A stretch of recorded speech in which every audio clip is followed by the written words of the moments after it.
Hello everyone and welcome to The Good Old Gamer. Hope you're having a great Monday. We don't have a whole lot of news to cover in this one, but there's one very important news topic that came up this morning that we absolutely must discuss. And there's a little blip about Intel now basically resolving its issues with DRM with Alder Lake CPUs. So that is a good thing there. That's just a little thing that just popped up. I do want to bring that up because if you were interested in getting a 12th gen Intel CPU and you're like, well, I play a lot of competitive games, well, now you don't have to worry about it. Your game should work. So that's really cool. So we're just going to go ahead and dive right into it, starting off with the Intel news. As I mentioned in the intro, if you are interested or have an Alder Lake CPU and play a lot of games that are DRM heavy, which I don't personally recommend, but hey, if you're playing multiplayer, you don't really have a choice. No longer an issue, so you don't have to worry about it. So you can go into the article yourself if you want to. It's really not that big of a deal. All you really need to know is it now works. You don't have to worry about your games working or not. So that's just a nice little bit of good news to kind of start the video. Now on to the bad news. AMD's 199 Radeon RX 6500 XT officially gets a 300 to 324 euro MSRP from ASUS. So remember that card that I've been kind of flip-flopping on this. At $199, I'm like, I don't like it because of its stripped-back features, but at the same time, at $199, it's like, well, it'll get you by type of a thing. It's not an ideal card, but it's not very expensive. However, ASUS says no. You know, the main benefit to this card is going away. Now, VideoCard's article does a good job in this first paragraph, really summing up the whole situation. One could ask, what did consumers do to deserve this? Just a week after the formal introduction of AMD's latest, and so far, the cheapest card from the RDNA 2 family, it's clear that the official MSRP has nothing to do with reality. And we already knew that. However, we didn't expect it to be quite this bad. A graphics card officially arriving at $199 USD now has been confirmed to cost at least 300 euro in Germany. So this is not a rumor or a leak. This is ASUS making their own MSRP after, they build the thing, and this is what they suggest retailers do. So once again, this is not a rumor nor a leak. These are the actual prices in Europe. ASUS has just confirmed that its tough gaming model will retail at 334 euro, and its cheaper dual version will be available at 299. This might be 324 because that's what the title was suggesting. Either way, it doesn't really matter. It's significantly more than these things should cost. And this is exactly as much as we reported last week after the first rumors about retail pricing have begun to surface. So yeah, last week we heard that 300 euro was kind of going to be a thing. I was never expecting to see anything over 300 though. I figured that would be the top tier because even at 199, this card is a tough sell. And we're going to talk a little bit more about that here in a sec. VideoCards also agrees the RX 6500 will be a very hard card to sell, considering it continues the path started with AMD Polaris, which was good and affordable in the $200 price range. The series was succeeded with a seemingly good upgrade with RDNA 1 being the RX 5500 XT. So basically they're talking about like the RX 480 was basically supplanted by the RX 5500 XT with a lower power footprint, but comparable performance.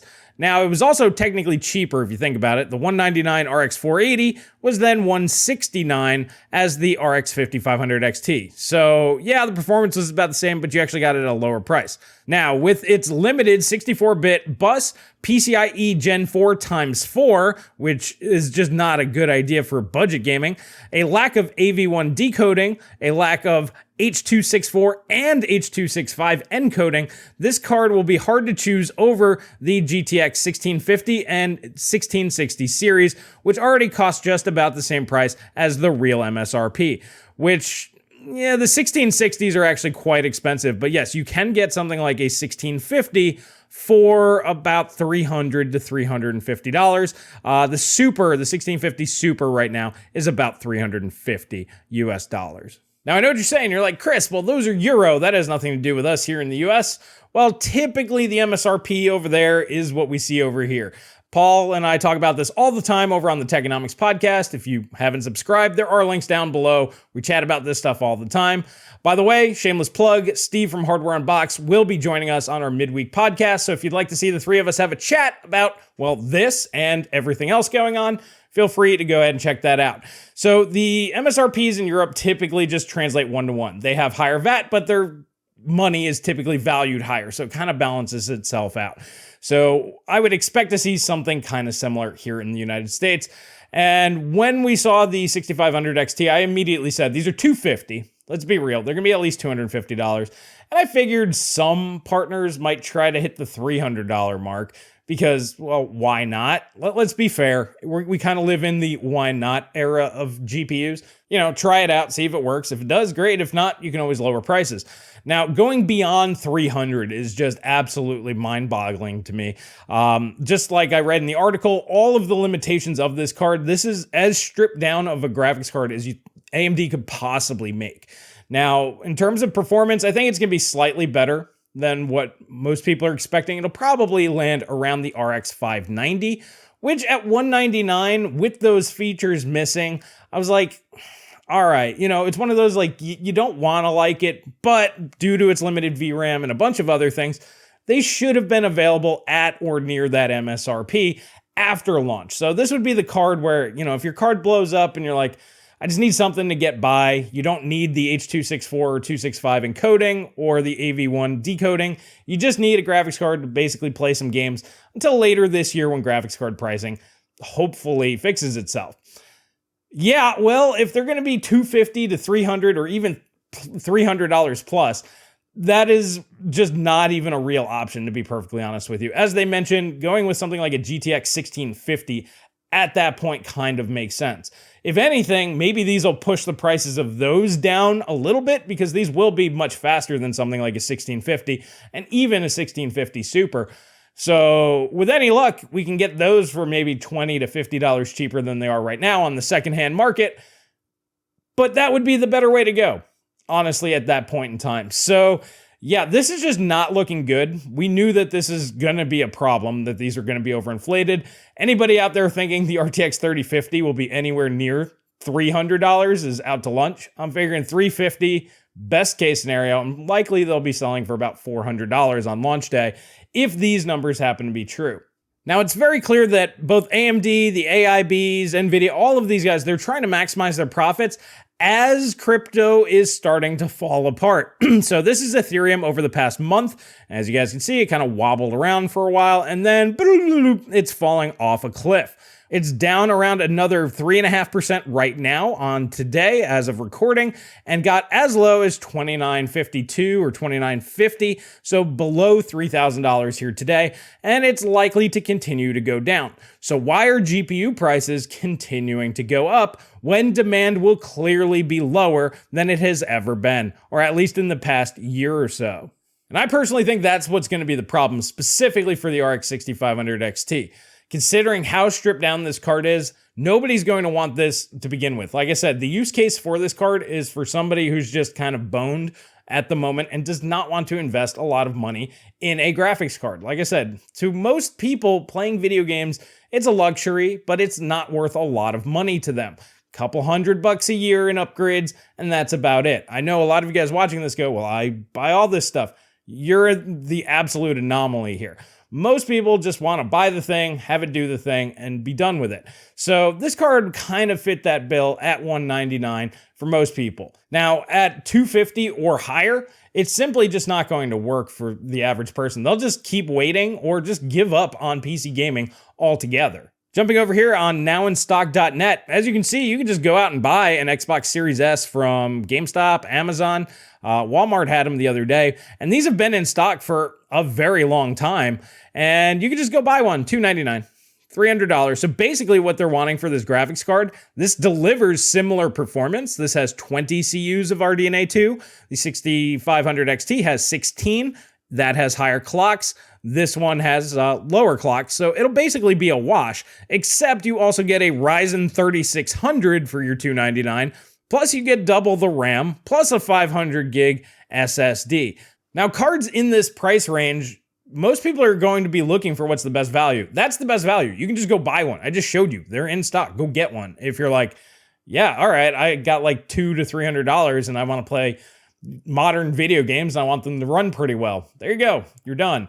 If you can get your hands on something like an Xbox Series X, I don't know if you guys can see, I got one in. Thank you, Ryan. He's a viewer. He got one at MSRP. He got actually a second one, and he said, hey, if you want it, you can have it. So I got it for $560 after taxes and shipping, because he had to pay tax on it, and of course, reimburse him. I don't want him losing money on the deal. So yeah, I mean, you can get your hands on one of those, and then that's far superior to what you're going to get with a 6500 XT. And I think a lot of people are just going to have to start thinking about this as the solution. And personally, for me, I believe that I'm going to switch to console as primary.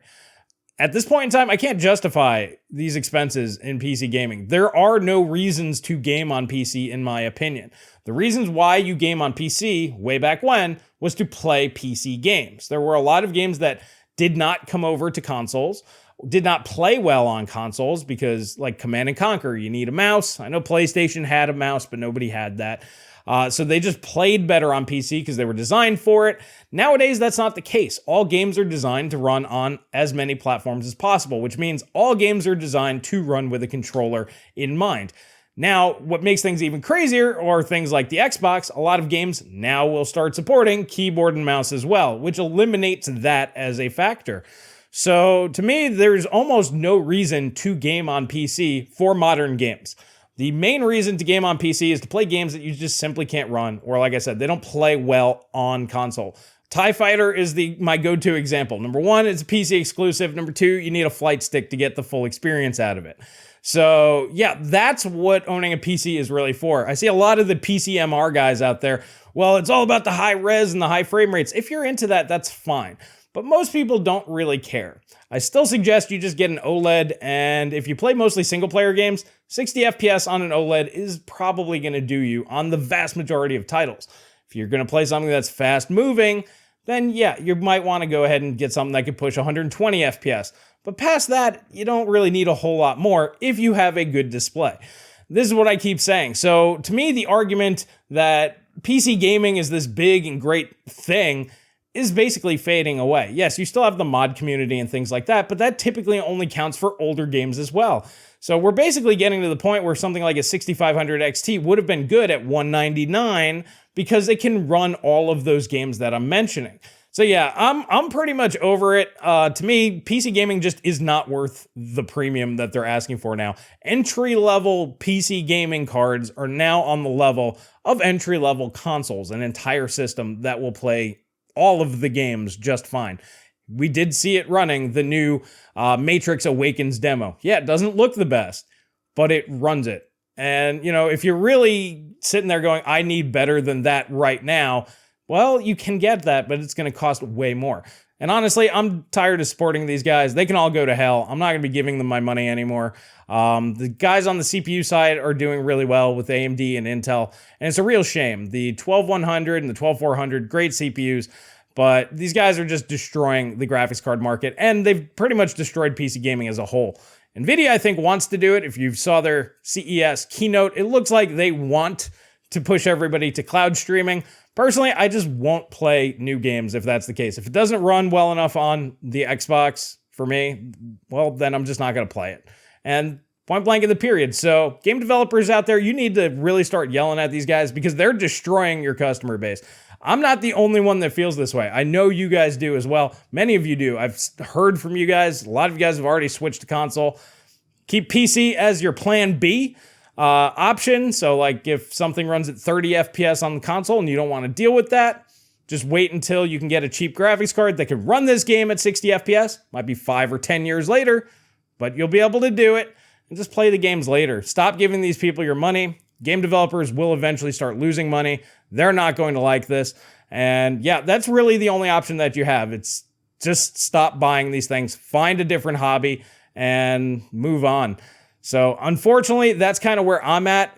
I'm still interested in the tech, and things will get better as time goes on, as this year goes on, and we will have some decent options. Personally, I will pick up like a 3060 Ti when they're about $200. That's kind of where I'm waiting for. And I figure probably by October that'll be a thing. So there is good news out there, but you have to wait for those time periods to buy. Do not buy this stuff when it launches. Do not buy this stuff when they want you to buy these products. Buy them when, number one, they don't get your money anymore.